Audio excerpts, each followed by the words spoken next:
So we all joined in our suite, and here he came, holding Lorraine with one arm and a cassette player in his other hand. Back in the days, cassettes were an alternative format to CDs or vinyl records. They were small rectangular plastic objects, about 3 inches by 2. Inside there was a magnetic tape on which sound could be recorded. The tape would hold 4 tracks, right, left on the A side, and the same on the B side. So you could either buy albums under the shape of cassettes or buy blank ones on which you could record whatever pleased you. My Facebook pal, Dead Hunter, holds an impressive collection of Iron Maiden cassettes, which I suggest you go and admire without further delay. All the while he was drinking Perrier sparkling water for having already partied on the previous evening. He told us he would be sober that night. He dedicated his bottle for me, by the way, and I still have it. Okay, I'm going to make you guys listen to 6 in the 8 songs of the next album. The other 2 are not finished yet, but I need your word that you won't tell anyone about it before it's released. Are you okay with that? Fuck yeah, we're okay with that. I can still see myself sitting around that table with my mates, sipping champagne and listening 3 months before the rest of the world to one of Iron Maiden's classic, most iconic albums, Seventh Son of a Seventh Son. And this with the boss himself, who was on the lookout for each of our reactions. You can totally imagine the scene by closing your eyes. A few delicious fresh bubbles tease your palate as he presses the play button on the cassette player. And off we go. 7 deadly sins, 7 ways to win. We hovered in a sort of gentle torpor, only to be interrupted by Steve. You want more champagne, Manuel?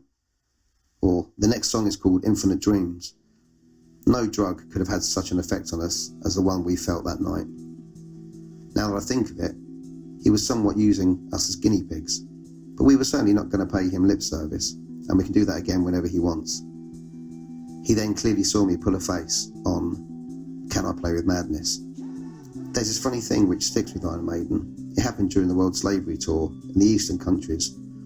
Let's remind the young reader that prior to 1989, the world was divided into 2 blocks. The Eastern Bloc, which was communist and was named the Soviet Union, with Moscow at its head, and the Western Bloc, which we used to refer to as the Free World. The Eastern countries had a very hermetic border, and Maiden was one of the very few bands that managed to play there in 1984.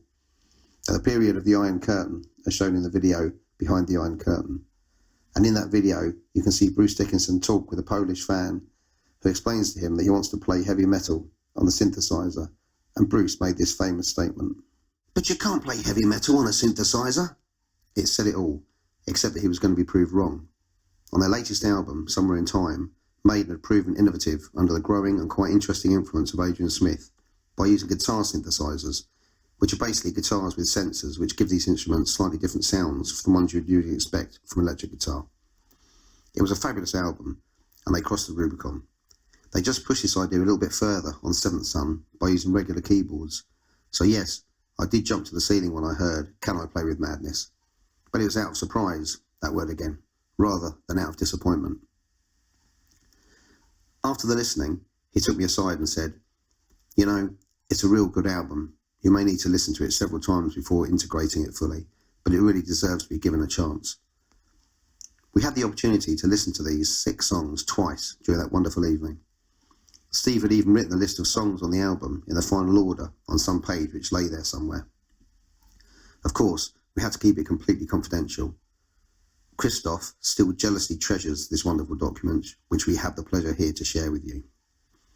My heart misses a beat every time I listen to this work of art, which deserved to be given a chance indeed, as it now embodies the acme of the band in the 80s. It's just a fabulous record, an equivalent to Highway to Hell or Back in Black for AC/DC.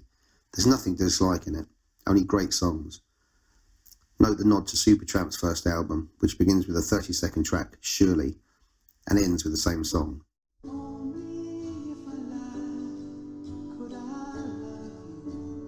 Steve would tell me about it again. Lorraine, his wife, behaved with a breathtaking kindness to us, and he was an absolute peach. We drank more than we should have that night, but before I was totally drunk, I made him sign the sleeves of the vinyl records that I bought with me. Steve and Lorraine looked very much in love all through the evening, and it felt good to see them this way. There wasn't the shadow of a rock star in the room, just a guy and his wife having a good time with some friends.